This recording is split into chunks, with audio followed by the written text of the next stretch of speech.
I just wanted to say one thing about why some of the votes went towards Trump and not Harris.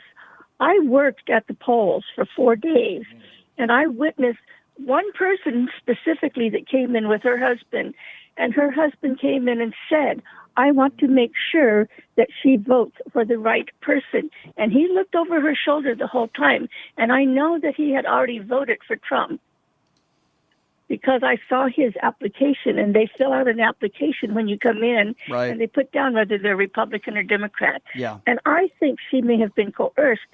And that's only one instance. Right. I'm thinking how many more around the country, how many millions of more around the country were coerced by their husbands to vote for someone that they didn't want to vote Well, for. That really scared me. yeah, I hear where you're going with that. And, I talked about this last week where Charlie Kirk, who, again, a despicable white supremacist sympathizer, went on Twitter and was basically insinuating that women should do what their husbands tell them to do.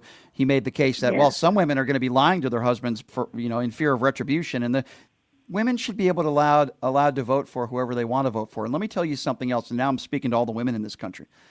Okay. If you have a husband and you are in fear that there might be retribution of some sort, if he found out that you voted for somebody he doesn't support, then maybe you should break up with him and maybe you should go your separate ways, because that sounds like a buffoon and just a bad person. But sadly, my dear, you might be right.